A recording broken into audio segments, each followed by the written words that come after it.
Good morning, children. Today I will discuss empirical formula, molecular formula, relation between empirical formula and molecular formula, chemical equation, limiting reagent, and some other terms used. So at very first, empirical formula. Children, empirical formula represents the simplest whole number ratio of various atoms present in a compound. It is okay. Means it represents the simplest whole number ratio of various atoms present in a compound. CH. CH is the empirical formula of benzene, C6H6. Means hydrogen and carbon both are 6 in number, but ultimately there is the composition of equally carbon and hydrogen atoms. So the empirical formula is of CH, and this is considered to be the molecular formula. So let me discuss the next topic, that is molecular formula. Molecular formula, it shows the exact number of different types of atoms present in a molecule of a compound. Very simple. This is a molecule, and this is molecular formula of benzene, C6H6. Now there is a relation between empirical formula and molecular formula. That relation is M is equals to molecular formula upon empirical formula. Means molecular formula mass divided by empirical formula mass. So in this case, in case of CHN C6H6, what will be M?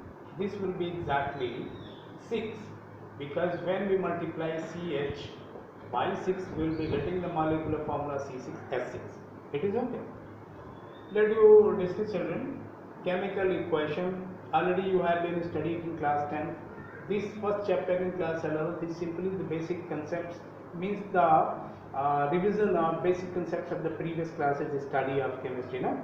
So chemical equation is the shorthand representation of chemical change in terms of symbols and formulae of the substances involved in the reaction is called equation. Very simple.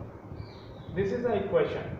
NaOH plus HCl gives NaCl and H2O. This is the representation. Aqueous solution of NaOH treated with aqueous solution of HCl gives aqueous solution of NaCl and water itself. So these are the points which you have to go through. Now at very last, the final touch I do want to give you by discussing the limiting reagent. Mainly in this chapter, this is important topic which you have to go through in many competitions, even your examination too. Usually this is a pinpoint we ask. We all teacher are putting a question regarding limiting reagent, because this is a new point for you. Limiting reagent, what do you mean of limiting reagent? The reactant which gets consumed first or limits the amount of product formed is known as limiting reagent. Ultimately, once again, you see, the reactant which gets consumed first or limits the amount of product formed is known as limiting reagent. Very simple. There is a reaction. N2 plus 3H2 gives 2NH3. N2 means 28 gram of nitrogen. When reacts with 6 gram of hydrogen, it gives 34 gram of ammonia. But suppose in a flask you take 10 gram of hydrogen and 40 gram of nitrogen only and only. The reaction will be of 10 gram of 6 gram of hydrogen get combined with 28 gram of nitrogen to give 34 gram of ammonia. So 6 gram of hydrogen limits the reaction, limits the product formation. So that considered to be the limiting reagent. Now some of the common formulas for your numerical process. mass percentage, volume percentage, molality, mole fractions are given here. You have been discussed in class 9 mass percentage, volume percentage, but the new terminology you will be getting a molality and mole fraction. You see children, mass percentage is equals to mass of the solute upon mass of the solution into 100. Volume percentage, volume of the solute upon volume of the solution into 100.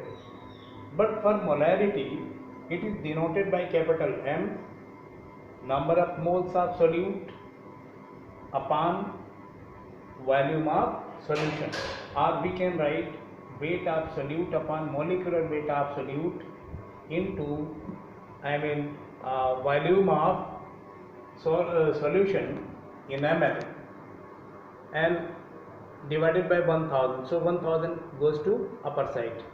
Ultimately this volume should be in meter and the unit of molarity goes up to mole per liter. Now molality, this is denoted by small m and it is formulated as moles of solute upon weight of solvent in grams upon 1000. Basically it is in kg. So when in grams divided by 1000 goes upside. So at very last, mole fraction for a binary solution which possesses two components, solute and solvent, then mole fraction of solute HA will be number of mole of A upon number of mole of A plus number of mole of B. Likewise, mole fraction of other component means solvent XB is equals to number of moles of solvent upon total number of moles of solute and solvent. One more thing you have to remember, children, the total of both mole fractions, mole fraction of solute and solvent, the sum of mole fraction of solute and solvent is always 1, means XA plus XB is 1. Suppose you have calculated XA, then immediately you apply this formula, XA plus XB is equals to 1, then XB will be 1 minus XA. It is okay. So ultimately I have given each and every point of discussion of the basic concepts, means first chapter. You practice it, you keep on writing in fair copy, and by tomorrow I will start the chapter 2, structure of atom in class 11. Thank you, have a nice day.